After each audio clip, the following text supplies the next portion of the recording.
Welcome back, welcome back. Sorry the video cut out. This is part 4 of the Unit 5 notes. All right, so we just talked about true love and how there's a strength chart called the activity series that tells whether or not single replacement will happen or not. Will the affair happen? So this is a useful thing too.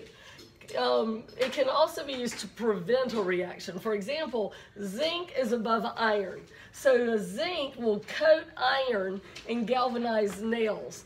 If you've ever seen a bucket or something that's seen this metal, but it seems a little powdery, then it's usually galvanized.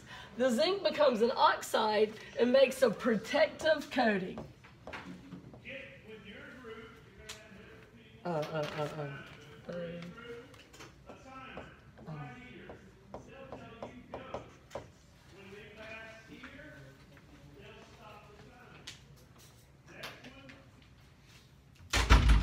Physics there. All right, next kind. Okay, now this is a little specialized thing. So we have the simple affair, but then we have this other situation. Okay, so you have two happy couples, and then two of them have an affair, and then the other two who got cheated on have to meet at Starbucks and talk about those no good, lying, dirty dogs over some cappuccino. And then after not too long at all, they start going, hey, you look pretty good. And you are a very good listener about all my problems. So then they get together. So last semester when I taught this, one of my girls says, that's how my mom and stepdad got together. So it's the do-si-do. So anybody ever known anybody to do the do-si-do? I have. Okay. So this is called the double replacement. So this is our fourth reaction, and you can see it here. Here's silver and nitrate and potassium and sulfate, and silver and sulfate got together. Terrible. And so then potassium and nitrate had to go talk about it, and what do you know? True love over cappuccinos. Okay, there you go. So this is the do-si-do. The double replacement, atoms are exchanged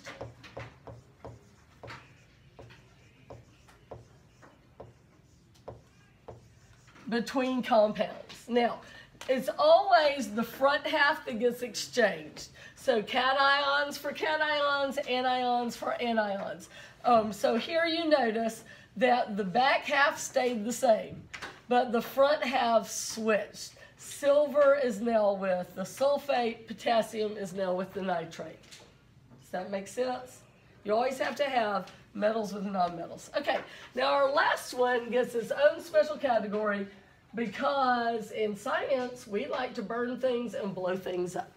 Okay, and it is combustion.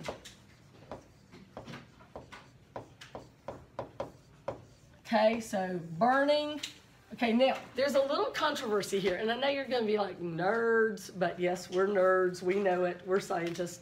Okay, so some books will say that anytime you add oxygen, it is combustion. So here, this is sulfur plus oxygen, and they would say that's combustion. Other books say no, this is synthesis, two things becoming one. So just be flexible with it, whatever your book or your teacher says.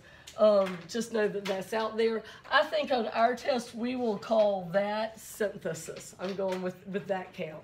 But there's some books out there that I've taught out of that calls that combustion because you're adding oxygen. Now this is normal typical combustion.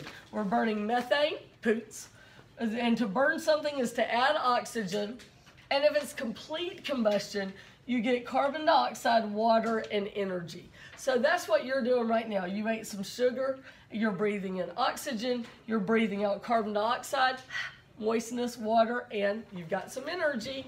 Now, so anytime you burn with complete combustion, you can also have incomplete combustion. And that is my match that I struck. With incomplete combustion, it produces carbon monoxide, which is an invisible, deadly gas, smoke, and ash. So your fireplace, this is what it would do. Now, people in Georgia tend to kill themselves on accident with this fact. So I want to set the scenario so you do not accidentally kill yourself. This is how it happened last time on the news. We had a little cold spell. The power went out. Everybody was cold. So people were cooking out on their grills, and they thought, hey, I'm cold. Why don't I just pull the grill on in the house, and then it'll heat the house, and I can get my food and not be so cold. The grill is not complete combustion. It's incomplete, kills the whole family. Okay, that happened last time we had a bit of a cold snap. Another time this has happened, there were people going from Georgia to Alabama. Why wasn't it Alabama to Georgia? It wasn't. It was Georgia to Alabama. And they put the kids in the back of a pickup truck. The kids wanted to ride in the back. It was a covered pickup truck. They had a mattress back there. And they drove from Georgia to Alabama. Unbeknownst to the parents, there was an exhaust leak. Your car is incomplete combustion. So carbon monoxide was going into the truck. They got to Alabama. All 3 kids are dead. I know. I'm warning you so this doesn't happen to your kids. Don't put them in the back of a truck. Another one is people will go. Now, I haven't heard of this lately. It's been a long time. People, it will be cold. See, we just can't handle the cold in the South. It'll be cold, and you think, I know, I'm going to go start my car so it can warm up a bit before I get in it.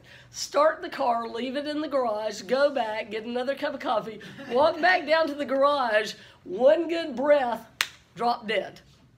Because whenever you have incomplete combustion, unless it's just a little bit, like a candle or a match, you need to have ventilation.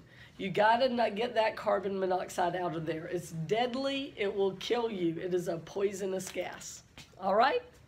Boy, we've talked about sort of depressing things. Affairs, death, decomposition. So let's have a happy end of the class, and we're about to do a lab. All right, so that's it for the notes for Unit 5. Science is great.